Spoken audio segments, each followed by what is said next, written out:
African Americans run away to the North. You still have some free African Americans in the South. So they were more likely to be lynched. But the majority of the lynchings are going to take place after the Civil War ends, during the Jim Crow era and into the early 1900s as well. Lynchings were used to punish African Americans primarily through the eras of slavery and Jim Crow, were used as an indicator in the study because they are recognizable forms of violence used to suppress and intimidate Black people. The research also cited a study that analyzed 30 dedication speeches for Confederate monuments and found that half of these speeches use explicitly racist language. Okay, the research also cited a study that analyzed 30 dedication speeches for Confederate monuments and found that half of them use explicitly racist phrases. Some even mentioned protecting the Anglo-Saxon race.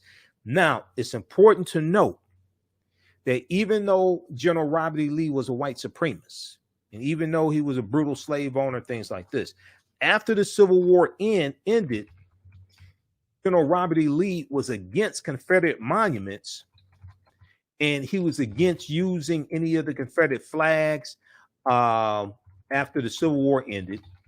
He was even against Confederate monuments that were dedicated to him. He was even against Confederate monuments that were dedicated to him. There were times where they were unveiling a monument, a statue in his honor, and he was asked to attend, and he declined. He said that he was against the Confederate monuments. He said that America needed a time of healing because the Union is bringing the South back into the Union. There's still tensions between the South and the North. And he said there need to be a time of healing. And if you have these Confederate monuments, you're using these Confederate flags, things like this keeps the womb open. Okay. This keeps the wound open.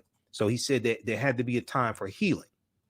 If you read this article here from the Atlantic.com, the myth of the kindly General Lee, the myth of the kindly General Lee, the legend of the Confederate leader's heroism and decency is based in the fiction of a person who never existed. This is by Adam Sewer. This is from June 4th, 2017.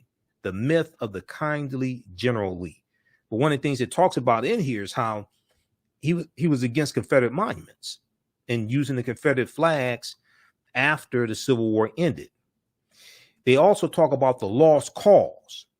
And this is something that they're going to talk about in the documentary from NBC, MSNBC, dealing with the Civil War on Sunday, October 24th.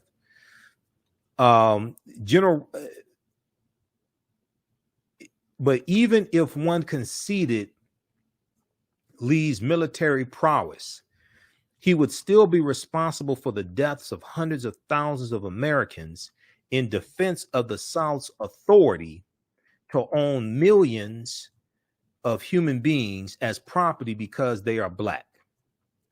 General Robert E. Lee's elevation is a key part of a 150-year-old propaganda campaign designed to erase slavery as the cause of the Civil War and whitewash the Confederate cause as a noble one. This is called the lost cause. You've heard me talk about this before. This lost cause propaganda impacts America today, and especially a lot of people in the South, and gives them a distorted view of history. It gives them a distorted view of history. The ideology is known as the lost cause. And as historian David Blight, who you'll see in the documentary on MSNBC, dealing with the Civil War, as the historian David Blight writes, it provided a foundation on which Southerners built the Jim Crow system, the lost cause. They are unwitting victims of this propaganda campaign, those who lack the knowledge to separate history from sentiment, those who lack the knowledge to separate history from sentiment.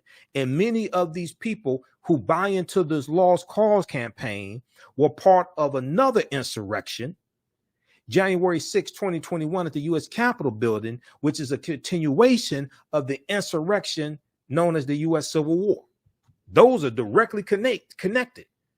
Those are directly connected. Then there are those whose reverence for General Robert E. Lee relies on replacing the actual Lee with a mythical figure who never truly existed. So read this piece here from theatlantic.com. The myth of the kindly General Lee, the legend of the Confederate leader's heroism and decency is based in the fiction of a person who never existed. All right, we're going to continue. Now, who still needs to register for the 10-week online course that I teach on Saturdays from the Civil War to the Civil Rights Movement and Black Power, 1865 to 1968? Because a lot of this we deal with in the class, and we take you through our history chronologically, year by year. It's at our website, AfricanHistoryNetwork.com. It's a 10-week online course. Each class we go through and analyze approximately a 10-year period of history. And we deal with some events leading up to the Civil War taking place, starting with the Louisiana Purchase of 1803. We talk about the Dred Scott case as well, 1857, March 6, 1857, U.S. Supreme Court case, Dred Scott, which is a really, really deep case, which also, it also involves the Missouri Compromise of 1820, because the U.S. Supreme Court ruled that the Missouri Compromise was unconstitutional, and it also deals with the Kansas-Nebraska Act of 1854 as well. All that's tied together in the Dred Scott case, and is before the 14th Amendment of 1868, before the Civil Rights Act of 1866. This is 1857. Okay, so we just posted the link here. We do the sessions live. All the sessions are recorded. You can go back and watch them anytime. You can ask questions during class. You can see me. I can't see you during class. We have a live text chat. And even after the 10-week online course is over with, you still have access to the full course. You can still go watch the full course. It's on sale now, $70, regularly $130. You can even use it with your children. The content is PG-13. From the Civil War to the Civil Rights Movement and Black Power, 1865 to 1968. All right, let's continue. Now, the research also cited a study that analyzed 30 dedication speeches for Confederate monuments and found that half of them used explicitly racist phrases. Some even mentioned protecting the Anglo-Saxon race. So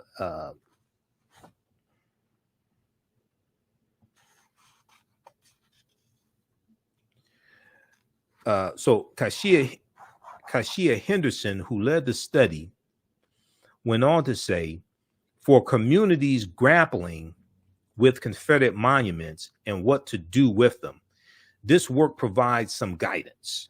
Now, UVA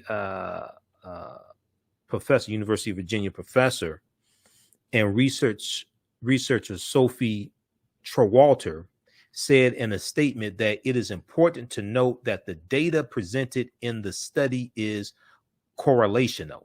The data presented in the study is correlational. She said, we can't pinpoint exactly the cause and effect, but the association is clearly there. We can't pinpoint exactly the cause and effect, but the association is clearly there. At a minimum, the data suggests that localities with attitudes and intentions that led to lynchings also had attitudes and intentions associated with the construction of Confederate memorials. Okay, now, see, this type of information here needs to be, yes, there's some stories written about this. There needs to be a ton of stories because people trying to preserve Confederate monuments say these are not symbols of hate. This is just dealing with our history, and you're trying to take away our history, etc. They have a distorted view of history. This is why America must have a massive history lesson. Because if it doesn't, another insurrection will happen, which is a continuation of the Civil War. At a minimum, the data suggests that localities with attitudes and intentions that led to lynchings also had attitudes and intentions associated with the construction of Confederate memorials. In 2020, the year 2020, 169 Confederate symbols were removed in the aftermath of the racial reckoning prompted by the killings of George Floyd, Breonna Taylor, and other African Americans by police. Okay, I would add in Ahmaud Arbery then also, because it was a former police officer, and these three white men were acting like they were police. Today, more than 2,000 known Confederate monuments still stand throughout the nation, according to the Southern Poverty Law Center. Now, these are statues honoring the traitors to the Union, the losers of the Civil War and the traitors to the Union. Nations don't have monuments honoring traitors to the nation. They don't name buildings and schools and military bases and things like this after traitors who led an insurrection against the government. This is why all the military bases need to be renamed, that are named after the ones that are named after Confederate soldiers and generals, things like this. All the Confederate statues have to be taken down. In their place should be historical markers that talk about what was there and why it was taken down, to teach that, to still teach that history. And all those Confederate statues and monuments need to be put into museums, because that history, the correct history, has to be taught.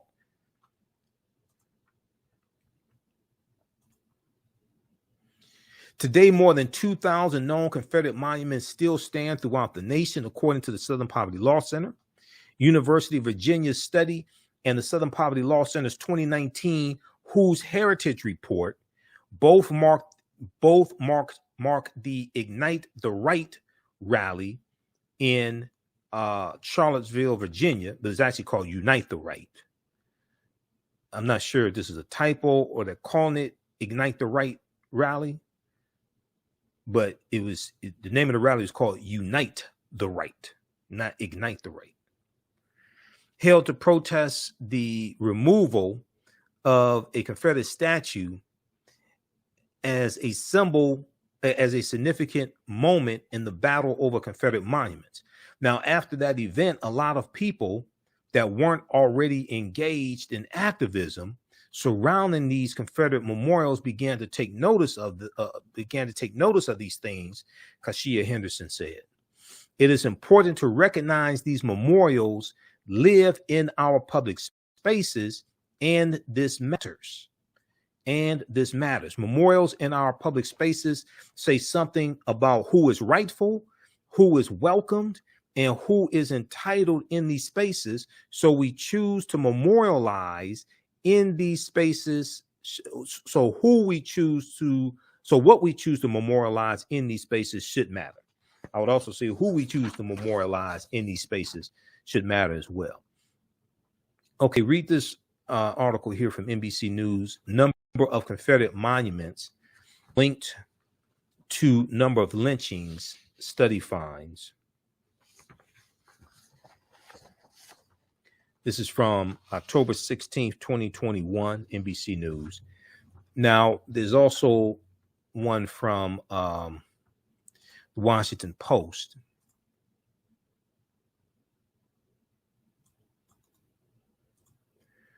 Washington Post has an article from Wednesday, October 13th, 2021.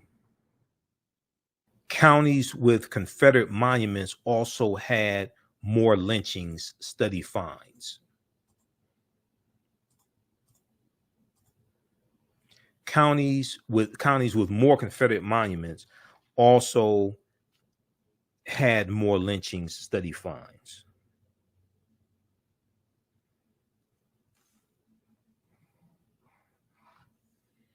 Just one section here of this piece here from the Washington Post. Says as recently as 2015, 57% of Americans saw the Confederate flag as representing quote unquote Southern pride.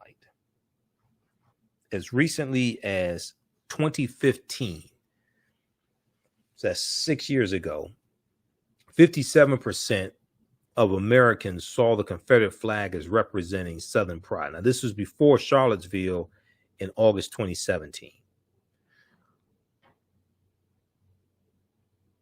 They saw representing Southern pride more than racism, according to a CNN poll. 75% of white Southerners felt it represented pride versus only 11% of African American Southerners. This is in 2015. Those numbers had hardly moved from a similar poll taken 15 years earlier in the year 2000. But the debate around Confederate symbols and memorials is not just a matter of opinion. It contains testable questions. Kashia Henderson said, specifically, we can test whether Confederate memorials are associated with hate. We can test whether Confederate memorials are associated with hate. The team compared county level data of lynchings between 1832 and 1950 with data on Confederate memorials. They found that in any given area, and even controlling for population and other demographic variables, the number of lynchings was a significant predictor of the number of memorials. The number of lynchings was a significant predictor of the number of memorials. So read this one as well from the Washington Post. Counties with more Confederate monuments also had more lynchings, study finds. Okay, now this piece here, this is from August 15th, 2017. This is from Mother Jones, the real story behind all those Confederate monuments. And I've done an entire presentation dealing with the history of the Confederate monuments. The two periods of time when you had the most number of Confederate monuments built, and this piece comes from the Southern Poverty Law Center, is about 1895 to 1915. Okay. And if you look at the chart here, so you see between 1885 and about 1895 or so, blacks lose vote, Jim Crow laws enacted. Blacks lose vote, Jim Crow laws enacted.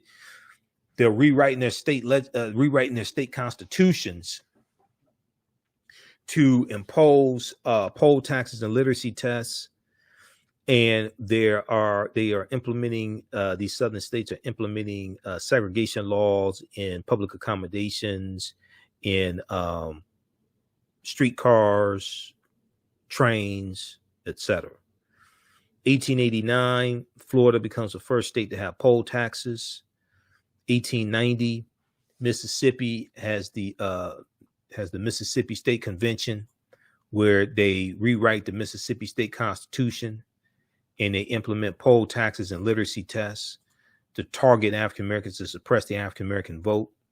It becomes known as the Mississippi Plan, and the Mississippi Plan becomes the model that southern states are going to use to suppress the African American vote outside of domestic terrorism. They're going to use that also, but they're rewriting state constitutions, and South Carolina does it in 1895, Louisiana 1898, Alabama 1901, and they're targeting African Americans to suppress the African American vote because during Reconstruction, it's about 2,000 African American men who get elected to public office, including those elected into the U.S. House of Representatives. Okay, you're going to have about 20 elected to the U.S. House of Representatives. Actually, I posted an article earlier today. It's from the Zen Education Project.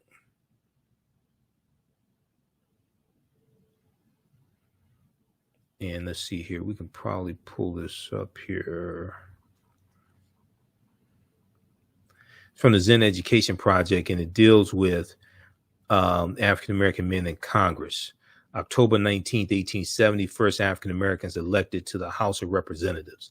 First African-Americans elected to the House of Representatives, Zen Education Project. So when they're changing these state constitutions, they're trying to attack this. They're trying to attack African-Americans who are in Congress, but also keep more from being elected into Congress, and keep them from being elected to the state legislatures. October 19th, 1870, first African-Americans elected to the House of Representatives. So these southern states now, in these states that have Republicans dominating the state legislatures, they're passing these voter restriction laws to suppress the African-American vote, Latino vote, etc., and restrict our ability to vote. One, two, restrict our ability to vote African-Americans, Latinos, etc., into elected office, especially in the House of Representatives and U.S. Senate and the state legislatures. Black Republicans won 3 of the 4 congressional seats in South Carolina. Joseph H. Rainey, Robert C. DeLarge, and Robert E. Elliott. Hiram Rhodes Revels had been elected in 1869 and 1870 to the Senate. He was out of Mississippi. He was a U.S. Senator. This is Hiram Rhodes Revels right here, all the way to the left.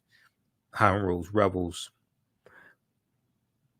Senator Hiram Rhodes Revels and Representatives Benjamin S. Turner, Josiah T. Walls, Joseph H. Rainey, Robert Brown Elliott, Robert D. DeLarge, and Jefferson H. Long. Now, in South Carolina during Reconstruction, the majority of the state legislature was made up of African-American men. And South Carolina had a huge African-American population. In Mississippi, the majority of the population in Mississippi is going to be African-American, including in 1890, when the minority population, white people, especially in the state legislature, are going to change the state constitution to suppress the African-American vote and legalize poll taxes and literacy tests. The Reconstruction era of the United States is one of the most important yet misrepresented or ignored periods in U.S. history. Though often overlooked in classrooms across the country, Reconstruction was a period where the impossible suddenly became possible, And you had a lot of white people who resented, because you're going to have former slaves who are going to be elected to the U.S. House of Representatives, as well as the state legislature. And you're going to have a lot of white people, especially white men, who resent. Now you have former slaves voting on laws that impact everybody.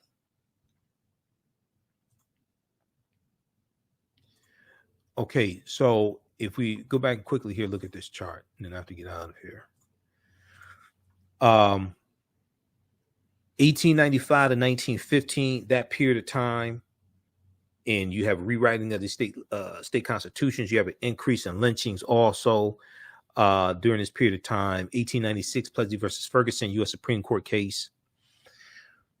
1898, Williams versus Mississippi, U.S. Supreme Court case also, and that challenges the Mississippi State Constitution and the poll taxes, literacy tests that were obstacles to the 15th Amendment to the U.S. Constitution. U.S. Supreme Court ruled that those obstacles did not violate the U.S. Constitution, did not violate the 15th Amendment. The movie The Birth of a Nation that comes out on February 8th, 1915. You have this lost cause myth that's being promoted during this period of time also. So we see a huge spike in the number of Confederate monuments being built during that period of time. Then you go through 1920s, 30s, 40s, you go through World War I, World War II, I should say.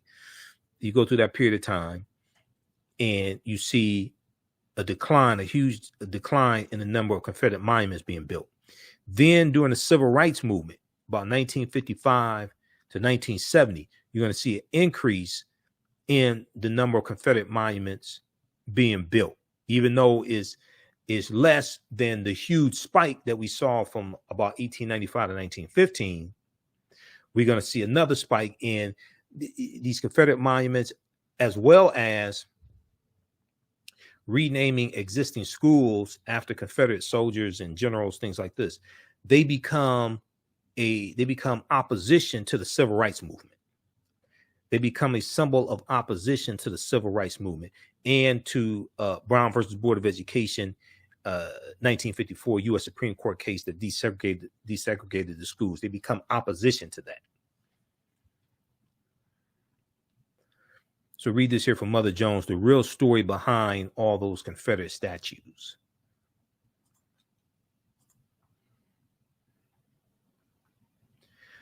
All right. Now, so these are just some of the things that we deal with in the online course. Also, I do a PowerPoint presentation. We have book references, articles, video clips, all of that. And we go through our history chronologically, and we look at some of the things that led up to the Civil War taking place, starting with the Louisiana Purchase of 1803. Then we go through and look at the Civil War, Reconstruction era, Juneteenth, what happens after the Civil War ends. We look at the Reconstruction era, advances African Americans were making, but also opposition to us making advances as well. Okay. We look at the Freedmen's Bureau, the Freedmen's Bank. Freedmen's Bureau is underfunded. Okay. The Freedmen's Bureau is underfunded. And mismanaged. The Freedmen's Bank is mismanaged also. We lose $2.9 million worth of deposits in the Freedmen's Bank. We still haven't recovered from the Freedmen's Bank collapsing and the Freedmen's Bureau also closing, because the Freedmen's Bureau only existed for a few years, but you're coming out of 246 years of slavery. You know, the Freedmen's Bureau, the U.S. Bureau of Freedmen, Refugees, and Abandoned Lands, that should have existed for decades at least, because it was helping former slaves. It was helping them find lost loved ones, helping them get married. It was providing them with food, providing them with education, helping them negotiate labor contracts, all different types of things like this. The Freedmen's Bureau was doing. It's also helping poor, destitute white people, because there are a lot of destitute white people as well. The Freedmen's Bureau, formerly known as the Bureau of Refugees, Freedmen, and Abandoned Lands, it also helped redistribute confiscated land, also redistributed to former slaves. Was established in 1865 by Congress to help millions of former Black slaves and poor whites in the South in the aftermath of the Civil War. The Freedmen's Bureau provided food, housing, and medical aid, established schools, and offered legal assistance. It also attempted to settle former slaves on land confiscated or abandoned during the war. However, the Bureau was prevented from fully carrying out its programs due to a shortage of funds and personnel, along with the politics of race and Reconstruction. The full commitment from even Republicans, the full commitment wasn't there.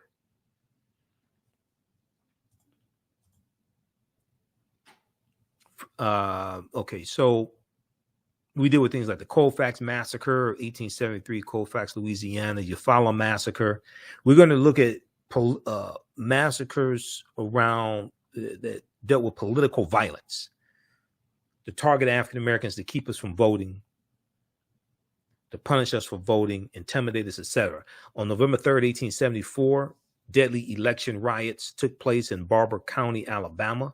The White League, which is a paramilitary group affiliated with the Democratic Party at the time. This is before the party realignment. This is even before the Compromise of 1877, when the Republicans conspired with the Democrats for Rutherford B. Hayes to become president, and he would agree to remove the remaining Union troops out of the South that were protecting the rights of African Americans to a certain extent, because the Democrats wanted, largely the Southerners wanted, those Union troops removed from the South so they can take back control of all aspects of society and fully impose white supremacy.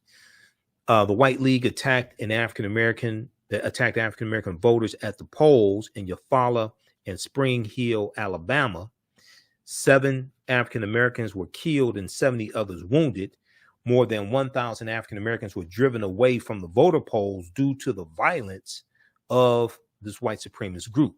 Okay, this is the Eufaula massacre of 1874.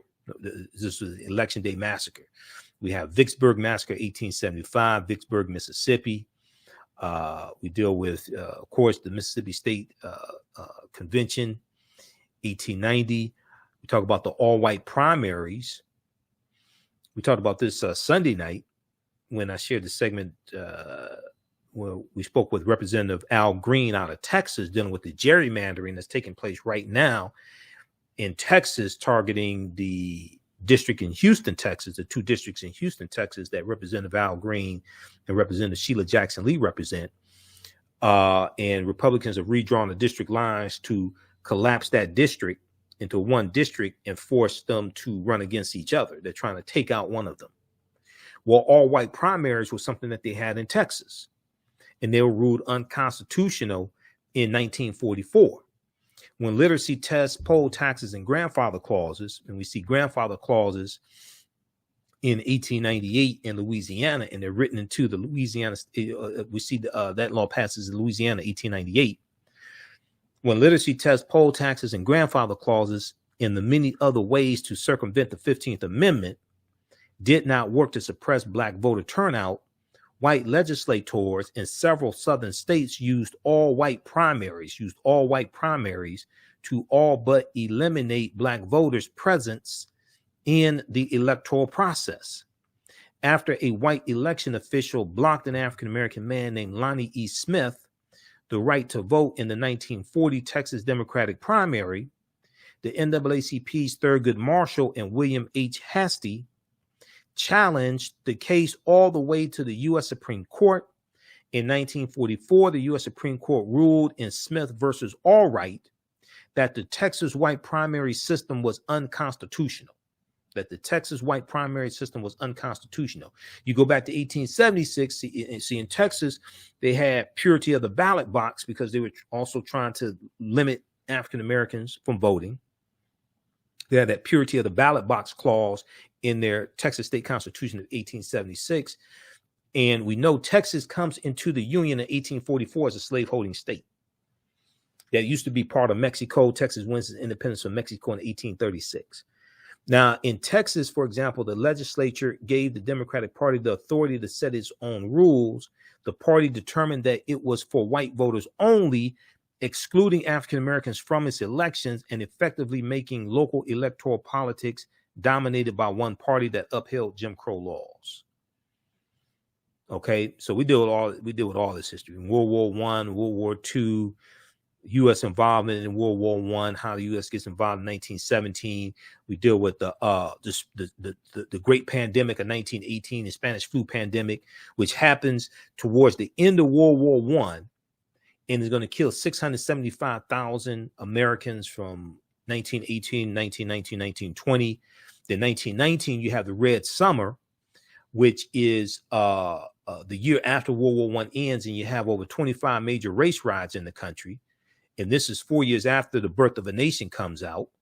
And we're fighting back against the movie The Birth of a Nation, having protests. William Monroe Trotter is having protests in Boston. Charlotta Bass, who's the publisher of the California Eagle, black newspaper in California. She's leading protests in California against the movie The Birth of a Nation, because the movie was causing race riots in the streets, and all of the negative stereotypical images of African Americans were depicted in this movie. And this movie rejuvenated the Ku Klux Klan and showed the Klan as being the heroes of the movie by putting down after slavery ends during the Reconstruction era, they put down a rebellion of former Union Negro soldiers the Ku Klux Klan. They're made to be the heroes of the movie. And this movie was so popular that the Ku Klux Klan would take out recruiting ads in newspapers next to ads advertising the movie The Birth of a Nation. Because by 1915, the Klan is 50 years old, founded December 24th, 1865 in Pulaski, Tennessee. By 1915, the Klan is not a major factor. A lot of the older members, original members had died out. And there's going to be a second incarnation of the Ku Klux Klan, which comes about in October of 1915. And it's founded by the Reverend William Joseph Simmons. And he's going to create this second incarnation of the Ku Klux Klan after seeing the movie The Birth of a Nation. Okay, Washington Post has a good article. The preacher who used Christianity to revive the Ku Klux Klan. The preacher who used Christianity to revive the Ku Klux Klan. This is a piece here from the Washington Post about the Reverend William Joseph Simmons. It was approaching midnight on October 16, 1915, when Methodist preacher William Joseph Simmons and at least 15 other men climbed Stone Mountain. Where? In Georgia. Stone Mountain in Georgia that I just showed you the picture of. And on the side of Stone Mountain, which is the largest Confederate monument in this country, are the carvings of General Robert E. Lee, Thomas Stonewall Jackson, and Jefferson Davis. October 16, 1915, the Reverend William Joseph Simmons and 15 other white men climbed Stone Mountain in Georgia. They built an altar and set fire to a cross. They took an oath of allegiance to the invisible empire and announced the revival of the Ku Klux Klan. They announced the revival of the Ku Klux Klan on top of Stone Mountain. Beneath a makeshift altar, glowing in the flickering flames of the burning cross, they laid a U.S. flag, a sword, and a holy Bible. Quote, the angels that have anxiously watched the Reformation from its beginnings, said the Reverend William Joseph Simmons, who declared himself imperial wizard, quote, must have hovered above Stone Mountain and shouted hosannas to the highest heavens, end quote. Last Wednesday, on the 50th anniversary of the assassination of Reverend Dr. Martin Luther King Jr., progressive faith groups held a march in Washington to combat racism and atone for the history of that prejudice.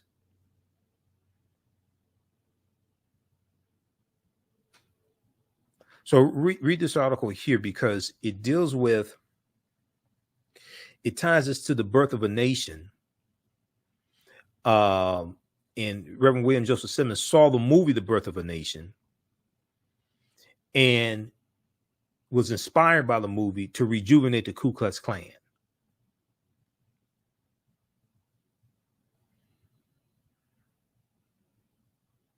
Restricting membership to white Christians, the Klan wore white robes to symbolize purity, burned crosses to signify the light of Christ, and picked selective scriptures from the Bible to preach white supremacy.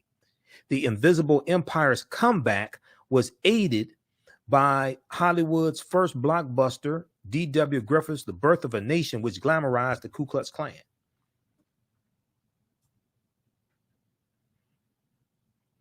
So read this article here, the preacher who used Christianity to revive the Ku Klux Klan.